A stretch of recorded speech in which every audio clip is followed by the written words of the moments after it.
आपण पाहत आहात EDTV, बातमी अशी जिच्यावर तुम्ही ठेवणार विश्वास। जालना शहराच्या विकास कामांसाठी अजून 3 वर्ष दम मारा, असा सबुरीचा सल्ला जालन्याचे काँग्रेसचे खासदार डॉक्टर कल्याण काळे यांनी दिला आहे।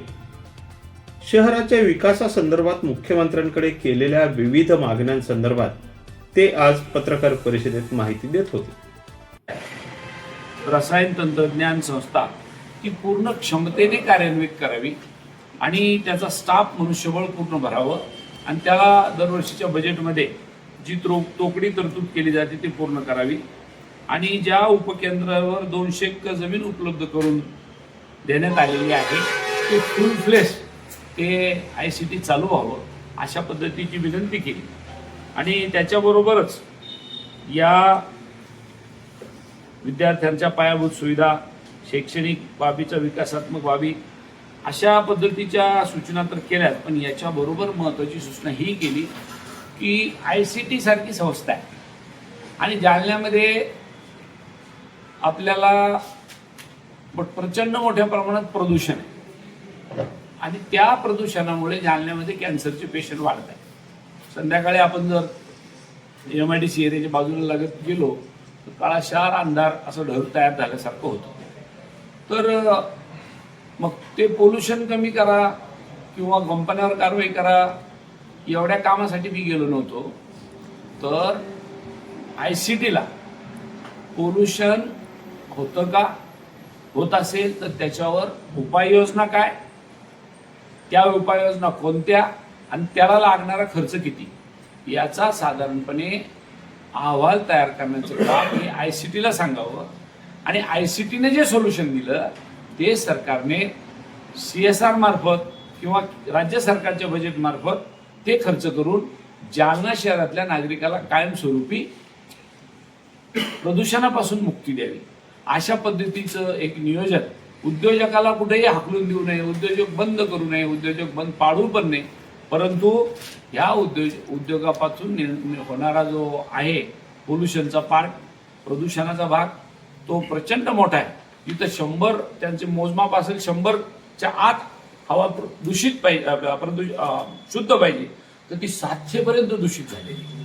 हे प्रचंड 7 पट एवढ्या मोठ्या प्रमाणात आपल्या शहराचं हवा दूषित आहे आणि म्हणून माननीय मुख्यमंत्री महोदयांनी त्याच्यामध्ये सांगितलंय की मी ICTला याच्यात आम्ही आदेश काढतो आणि ICTला सांगतो की तात्काळ अशा पद्धतीचं सगळ्या प्रकारचे सर्वे, सगळ्या प्रकारच्या पोल्युशन होतं का ते पाहणं आणि त्याच्यावर ही रसायन संस्था आहे त्या उद्देशाने याच्यावर सोल्युशन काय काढलं पाहिजे त्याच्या पद्धतीची एखादी यंत्रणा उभी करा आणि जेणेकरून आपल्या गावचा प्रदूषणातून मुक्त कसं करता येईल ते तात्काळ करावं अशा पद्धतीचं एक माननीय मुख्यमंत्री महोदयाला निवेदन आपण आपल्या शहराच्या कामाच्या दृष्टीने दिलंय।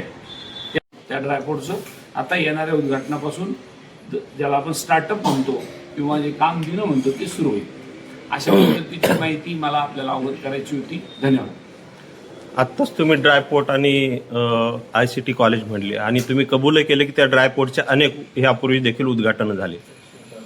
ज्यांच्या काळात ते उद्घाटन झाले, ज्यांनी ते आणलं ते म्हणतात आता मी खासदार नाही, मला काही देणं घेणं नाही, पण तुम्हाला येऊनही 2 वर्ष होऊन गेलेत। तुम्ही पण तिथं 4 वेळा जाऊन आला, ड्रायपोर्ट असेल ICTC असेल। ICTCची इमारत आजही किरायाच्या जागेत आहे। ड्रायपोर्टचे 4 वेळेस उद्घाटन झाले, आता लेटेस्टमध्ये तुम्ही देखील एका वेळेस होतात, पण अजूनही हे जालन्याचे 2 जो प्रकल्प आहेत हे अजूनही कार्यान्वित नाहीत।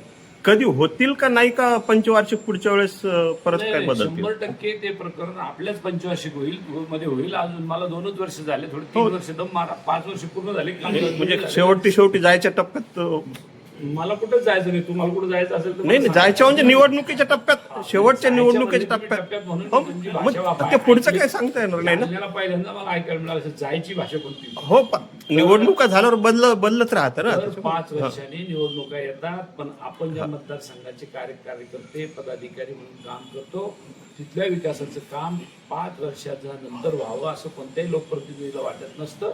आजच व्हावं असं वाटत असतं, परंतु त्या कामाला येणारे अडथळे, आता ICTच्या इमारतीचं काम इतक्या दिवस त्या जागेवर मोजणी झाली नव्हती, अतिक्रमण होतं, ते सगळं दूर करून आता तिथं काम चालू झालंय कंपाऊंडचं.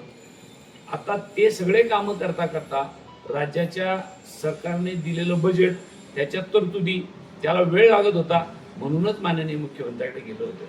हे पहिल्यांदा आपण समजून घ्या. आणि त्याच्याबरोबर त्याच धर्तीवर ड्रायपोर्टचं काम सुद्धा 3 वेळेला 4 वेळेला दर महिन्याला टेंडर निघून शेवटी त्याला पार्ट्या येत नव्हत्या म्हणजे ज्या पार्टीला ड्रायपोर्टच्या कामाचा अनुभव असावा अशा पार्ट्या येत नसल्यामुळं त्याचे टेंडर रद्द केले जात होते. आता ती एक पार्टी पण आली, त्यांनी ड्रायपोर्टचं काम सुरू केलेलं आहे. कुठे त्या पार्टीला आता या पद्धतीचं काम अलोकेट झालंय शासकीय स्तरावर, आता ते काम चालू आहे. मग उद्घाटनाच्याच का घाई होत्या तेवढ्या? उद्घाटनात ते त्यांना विचारा, मला विचारून काय फायदा?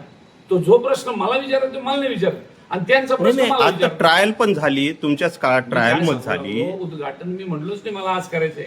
ज्यांनी उद्घाटन केले त्याला हा प्रश्न. ट्रायल पण झाली, ट्रायल तर आता तुमच्या काळात झाली ना. मग आता सुरू व्हायला काय अडचण आहे? काही अडचण नाही ना, आता होईल ना सुरू. आपल्या शहरातली कायदा आणि सुव्यवस्था, आपल्या जिल्ह्यातली कायदा आणि सुव्यवस्था अतिशय बिघडत चाललेली आहे. या संदर्भात त्यांना भूमिका सांगितली. जवळजवळ आपल्या शहरात 1 जून पासून ते आजपर्यंत 16 खून झाले. त्याची माहिती माननीय मुख्यमंत्री महोदयाला अवगत केली आणि सांगितलं की इथं कायदा आणि सुव्यवस्थेचा प्रश्न ऐरणीवर आहे, याला ताबडतोबीनं तुम्ही मार्गी लावा, की जेणेकरून आम्हाला पुढं याची मदत होईल.